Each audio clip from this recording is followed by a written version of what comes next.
नमस्कार दोस्तों। बिहार में जो जमीन का दाखिल खारिज हो रहा है उससे पहले 2 दिन पहले मैं एक वीडियो डाला था जिसमें मैंने सारे समस्याओं का जिक्र किया था। उसमें मैंने एक कई समस्याएं बताई थी।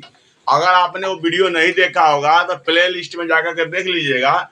उसमें मैंने वो सारी समस्याओं का जिक्र किया था जिससे कि लोगों का दाखिल खारिज रिजेक्ट हो जा रहा है।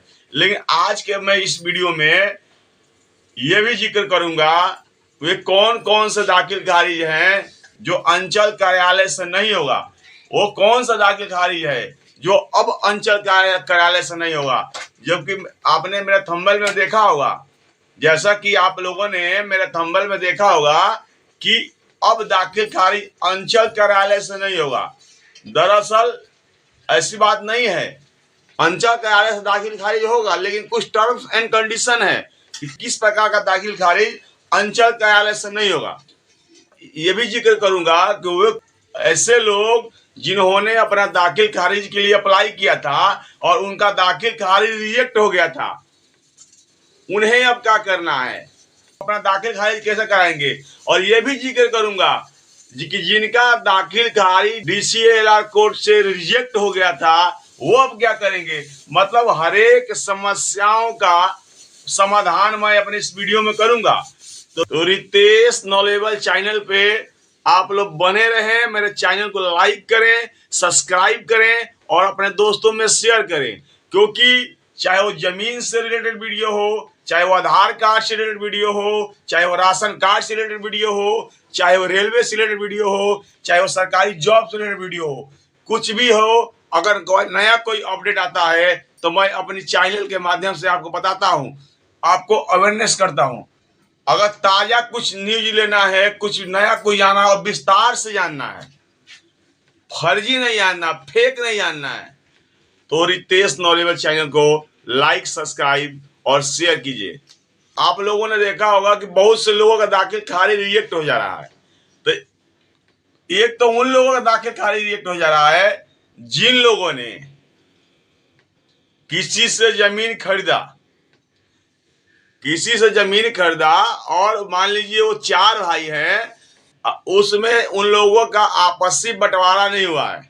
वो लोग आपसी बंटवारा नहीं हुआ है, लेकिन मौखिक बंटवारा ऐसे ही करके वो लोग जोत बो रहा है। ऐसा ही मौखिक बंटवारा है, कागजी बंटवारा कुछ नहीं है, लिखा पढ़ी कुछ नहीं हुआ है। और उसमें से एक भाई भी जो है जमीन को बेच दिया और उस जमीन को आपने ले लिया। और जब आप दाखिल खारिज के लिए एप्लीकेशन दे रहे हैं, मोटेशन के लिए एप्लीकेशन दे रहे हैं, तो आपका मोटेशन जो है वो रिजेक्ट कर दिया जा रहा है। जो कर्मचारी या CO साहब के द्वारा आपके मोटेशन के एप्लीकेशन को रिजेक्ट कर दिया जा रहा है। तो जब तक सुनिए, सारा इसमें कागज का खेल है, और उन्हें एक पॉइंट मिल जा रहा है। मैं आपको बता दूं कि बिहार में भूमि एवं राजस्व मंत्री डॉक्टर दिलीप जायसवाल जी जो है, उन्होंने CO के ऊपर नकेल कस रखा है। उन्होंने जो ये रिश्वतखोरी का जो धंधा है उसे बंद करने के लिए उन्होंने बिहार में जितने भी दाखिल खारिज रिजेक्ट हुए हैं, जितने भी दाखिल खारिज अभी तक नहीं हुआ है, उन्हें शीघ्र से शीघ्र दाखिल खारिज करने के लिए CO के ऊपर नकेल कस रखा है। आप दाखिल खारिज का मामला ज्यादा दिन लटका नहीं सकते हो। उनका सख्त आदेश है कि जल्द से जल्द लोगों का दाखिल खारिज किया जाए। ये CO के ऊपर उन्होंने नकेल कस रखा है और ये आपको बहुत जल्दी देखने को मिलेगा। ये जो रिश्वतखोरी का धंधा है वो अब नहीं चलेगा। हालांकि रिश्वतखोरी ये लोग कोई ना कोई बहाना करके तो ले ही लेता है। दूसरा, उन लोगों का दाखिल खारिज रिजेक्ट हो जा रहा है। मान लीजिए आप A हो और B से जमीन आप खरीदे हो। अब B मान लीजिए को C से जमीन खरीदे हुए थे, तो C से जब वो जमीन खरीदे हुए थे, C का जो खतियानी जमीन था उनके नाम से दाखिल खारिज था, उनके नाम से मोटेशन था C के नाम से, और B ने उस जमीन को खरीद लिया। लेकिन B ने अपना मोटेशन नहीं कराया, नहीं, और उसने A को यानी कि आपको जमीन सेल कर दिया। आपको B ने बिना मोटेशन किए हुए आपको जमीन सेल कर दिया।